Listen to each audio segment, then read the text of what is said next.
ආයුබෝවන් යාළුවනේ සුබ දවසක් ඔයාලට. අපි අද මුළු ලෝකෙටම වටින ලංකාවේ සියලුම දෙනා නැරඹිය යුතුම තැනක් වන රජගල තැන්න පුරා වස්තු ටික නරඹන්න එන්න. මොකද මේක ඓතිහාසික තැනක්. ඒකට හේතුව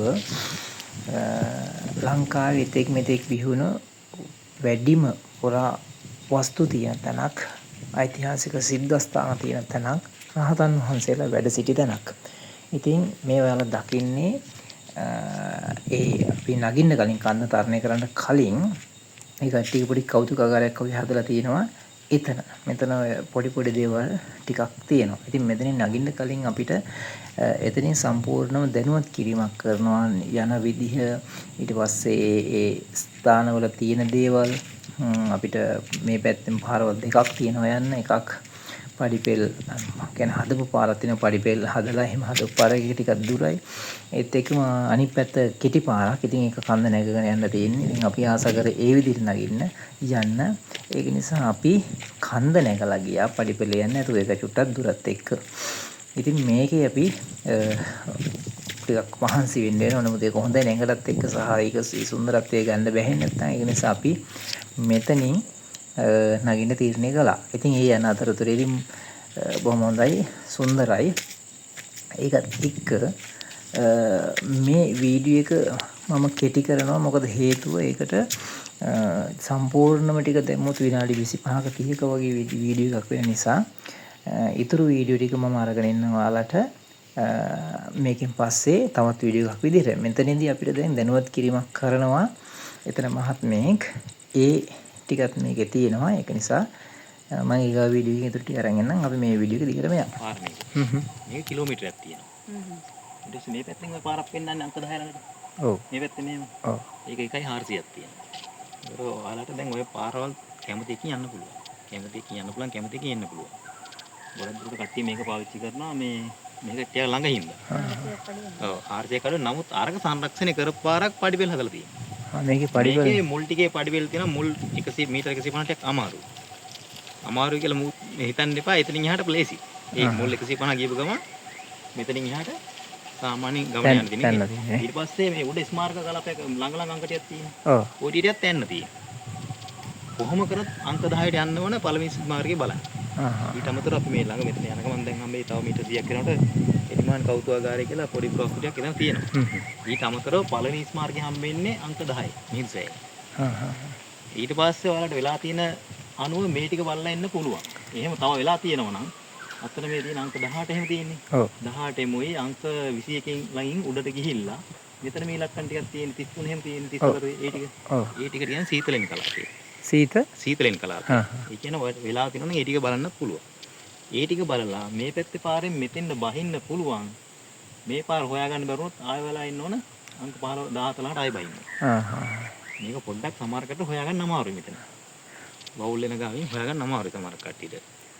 දැන් අපේ මේ හරියේ අර සර්කිට් බංගුල එකක් තියෙන උඩ අර මේ වෙන අංක 24 වගේ. 24. ඔව් ඒ හරිය අපේ කට්ටිය ඉන්නවා. උඩ සර්කිට් එකක් අපි තියෙනවා.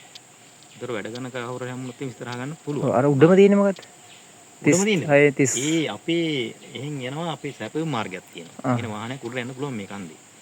ඒක ඕපන් කරලා අපිට ප්‍රශ්න වගේක් ආවා. ඕපන් කරලා පස්සේ මිනිස්සු යන්න ඉන්න ගත්තට පස්සේ ඒක වැහුවා. මාළගෙන් මහ ජනතාවට වහලා අපි ස්ටාප්ලා යනවා කියන්නේ සැපයුම් මාර්ගයට පාවිච්චි කරනවා. ඉතින් යන්න ගියොත් එහෙම අපි මෙතෙන් නම් කිලෝමීටර් 13ක් යන්න ඕන උඩට. ඒ කියන්නේ මෙතනින් ආය රජගල හන්දියට ගිහිල්ලා කුළුකුණාම් කැම්ප් එක ළඟට ගිහිල්ලා අපි කැම්ප් එක ළඟින් ආය 4600ක් යන්න ඕන ගාන. ඒක දැන් පහළ තියෙන්නේ. ඒක වලට වෙලාව තියෙන අනුව මේ ගිහිල්ලා බලලා එන්න 4 වගේ වෙනකොට මෙහෙට බහින්න ඕන. මොකද එතනින් එහාට මේ ටිකක් අවුල්. ටයිම් වෙන්නේ අලිහිම ඉන්නවද? අලියා එනවා. කරදරයක් එමුකුත් නෑ. අර තියෙන ස්මාරක ටික බලන්න පුළුවන්. ස්මාරක තියෙනවා. ඉතින් දැන් සාමාන්‍යයෙන් මේ චෛත්‍ය මේ විදිහම තියෙනවද? ඔව්. මේ සංරක්ෂණ කරපු චෛත්‍යයේදී. ඊට පස්සේ මෙතන තියෙනවා සාමාන්‍යයෙන් පුරාවේදක් දෙවර්ණයට ඕන සියලුම ස්මාරක ටික තියෙනවා. ශායිල මේ සියලුම ස්මාරකයි කියන්නේ ගල් පාත්‍ර, මුර ගල්, කොරවක් ගල්, චෛත්‍ය, පොකුණු, වැව් ඔක්කොම මේ සයිට් එකේ තියෙනවා. අක්කර 983ක් අක්කර දැනට සයිට් එකේ තියෙනවා. කන්දතරණය කිරීමක්. රජගල තරණය කරනවා අපි. අද. වෙනයි. කොහොමද කියලා? කාර්යයක් කියලා දෙන්නට.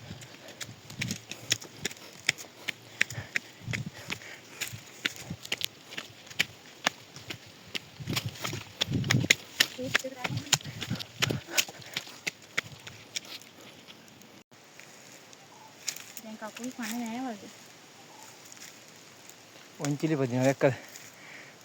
සුන්දර පරිසරයකට ඇවිල්ලා පොඩි තැන්නකට ඇවිල්ලා දැන් ඔන්චිලි පදිනවා මේ. සූර්යහරණ වගේ. පේනවනේ. සූර්යහරණ චිත්‍රපටයේ මේ කොටසක්. ඔන්චිලි පදිනවා. දැන් ඔව් 10. අංක 10 කියන්නේ මෙතන තමයි. එතනට ඇවිල්ලා තියෙන. එතන තමයි මේ චෛත්‍යය තියෙන්නේ. මොකද්ද මේ චෛත්‍ය නම? ඈ? ඇයි ඉස්සෙල්ලා කිව්වේ? ගිරි මොකද්ද? පබ්බුති මොකක්ද පබ්බුතිද?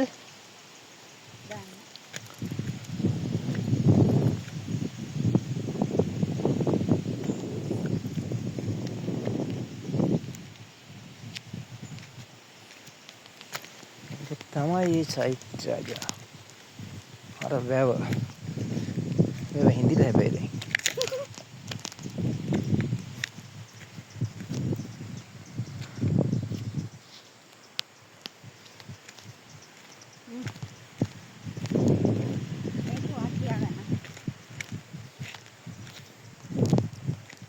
මල් පූජා කරලා කඩක් කට්ටිය ගෙවිලා ගිහිල්ලා තියෙනවා. ඉතින්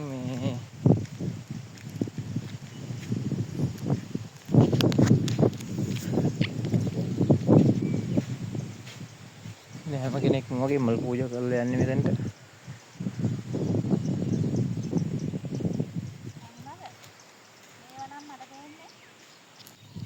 මේ ඓතිහාසික රජගල පුදබිම අතීතයේදී වැළලීලා තිබුණේ මොකද හේතුව මේ පුරා විද්‍යාත්මක මේ පුරා වස්තු බලන්න යන්න කිසිම කෙනෙකුට පුළුවන්කමක් තිබුණේ නැහැ. ඒකට හේතුව යුද්ධය පැවතුන සමයේ කිසිම කෙනෙක් මේ කන්ද තරණය කරේ නැහැ.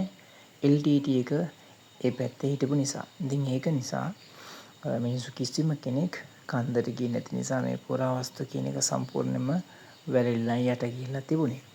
ඉතින් මේ මෑත කාලයේදී ලෝකයේම පුදුමයට පත් කරමින් එකම ස්ථානයක විශාල ප්‍රමාණයක් අක්කර 940 ප්‍රමාණයකින් යුක්ත මේ ඓතිහාසික සිද්ධාස්ථාන ටික මේ පුරාවස්තු ටික නරඹන්න පුළුවන් ඔයාලට යන්න අම්පාර නුවරපාර රජගල තැන්න තමයි මේ ස්ථානය.